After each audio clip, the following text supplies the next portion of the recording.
ආයිබෝවන් ආයිබෝවන්. අද අපි කතා කරන්නේ ටිකක් වෙනස් විදිය දෙයක් ගැන. ඔව්. මේ KC ඉලෙක්ට්‍රොනික්ස් කියලා channel එකක එකක් ඇසුරින් පාර එක දාලා ගිහින් තිබිලා හම්බ වෙච්ච හරියට නමවත් දන්නේ නැති ඉලෙක්ට්‍රොනික් සෙල්ලම් බඩුවක්. ඒක ඇතුලේ මොනවද තියෙන්නේ කියලා බලන එක නේ? ඔව් ඒක ඇතුළට පොඩ්ඩක් එබිකම් කරලා බලමු කියලායි හිතුවේ. බලමු මොන වගේ දේවල්ද තියෙන්නේ කියලා. ඒක ඇත්තටම හොඳ අදහසක්. මොකද අපි අහක දාන දේවල් වලත් නිකම් කුණු කියලා හිතන දේවල් ඇතුළෙත් සමහර වෙලාවට පුදුම දේවල් තියෙන්න පුරුවන්. ඔව් මේ වීඩියෝ එකේ කියන විදිහටත් මේක හම්බ වෙලා තියෙන්නේ පාරේ කුණු ගොඩක් අස්සෙන්ලු.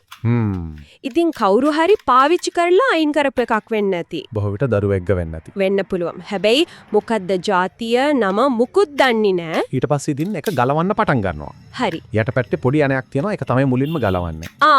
එතකොටම පේනවා ඇතුලේ අර මලකඩ කාපු කරන බැටරි කෑලි දෙකක්.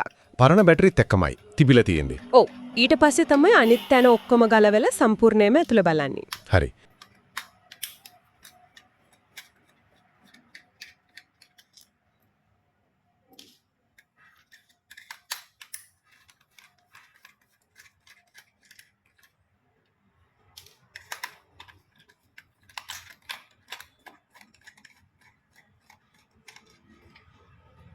ඉතින් ඔහොම අමාරුවෙන් අරගත්තට පස්සේ මොනවද මේකේ ඇතුලේ තිබිලා තියෙන්නේ? ඒක තමයි වැදගත්ම දේ. ඇතුළේ ප්‍රධාන වශයෙන් කොටස් දෙකක් හඳුනා ගන්නවා. එකක් තමයි පැහැදිලිවම පේනවා ඉලෙක්ට්‍රොනික පරිපතයක්. සර්කිට් බෝඩ් එකක්. පොඩි එකක්ද? ඔව් පොඩි එකක්. ඒත් ඉතින් යම්කිසි පාලනයක් කරන්න හදපු එකක් කියලා හිතන්න පුළුවන්. හරි. ඉලෙක්ට්‍රොනික කොටස හරි. එතකොට අනිත් කොටස? අනිත් එක තමයි යාන්ත්‍රික කොටස. ඒ කියන්නේ මෙකැනිකල් පාර්ට් එක. ඒකේ මොනවද තියෙන්නේ? ඒකේ තියෙනවා පොඩි මෝටර් එකක් හෝ කීපයක්. ඊට පස්සේ අර ස්ප්‍රින්ග්ස් කොටක්. ඔව් ස්ප්‍රින්ග්ස් එහෙම තියෙන එකතුවක්. වීඩියෝ එකේ කියන විදියට නම් බොහෝ විට අර සෙල්ලම් බඩුවේ අත් වගේ දේවල් එහා මෙහා කරන්න වෙන්න ඇති. ඒ කියන්නේ චලනයක් ඇති කරන්න. අන්න හරි. චලනයක් ඇති කරන්න හදපු යාන්ත්‍රණයක්. බලන්නකෝ මේ පොඩි දේ ඇතුළෙත් ඉලෙක්ට්‍රොනික කන්ට්‍රෝල් එකකුයි මෙකැනිකල් මූව්මන්ට් එකකුයි දෙකම තියෙනවා. ඒ කියන්නේ මේක නිකම් ප්ලාස්ටික් කෑල්ලක් නෙවෙයි. ඇතුලේ වැඩක් තියෙනවා. අනිවාර්යයෙන්. එතකොට මේ ඉලෙක්ට්‍රොනික කොටසයි යාන්ත්‍රික කොටසයි කොහොමද එකට වැඩ කරන්නේ? අදහසක් ගන්න පුළුවන්ද? අපිට අනුමාන කරන්න පුළුවන්. බොහෝ දුරට වෙන්නේ නැත්තේ අර බැටරි වලින් එන කරන්ට් එකෙන් ඉස්සෙල්ලම අර පරිපතය වැඩ කරනවා. හරි බෝඩ් එක. ඔව්. ඒ බෝඩ් එකෙන් සිග්නල් එකක් දෙනවා ඇති අර මෝටර එකට. සමහර විට එකකට හෝ කීපයකට.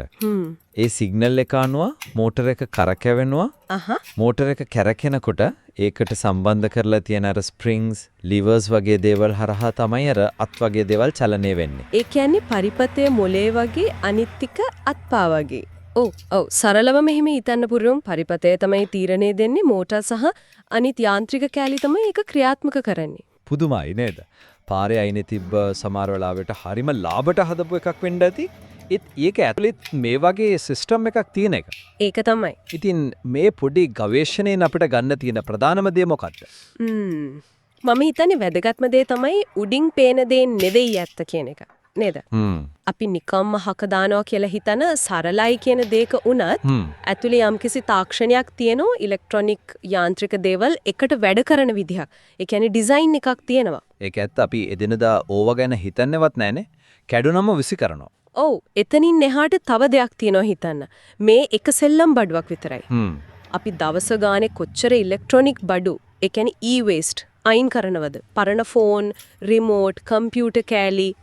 මේ හැම එකක් ඇතුළෙම කොයි වගේ තාක්ෂණයන්, කොයි වගේ යාන්ත්‍රණයන් හැංගිලා ඇත්ත සමහර වෙලාව අපි හිතනවට වඩා කොච්චර සංකීර්ණ වෙන්න පුළුවන්ද? ඒ ගැන හිතනකොට.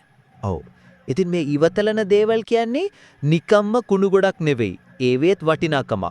අඩුම ගානේ තාක්ෂණික ඉතිහාසයක් හරි තියෙනවා. නේද? ඒ ගැන හිතන එකත් වටිනවා කියලා මට හිතෙන්නේ.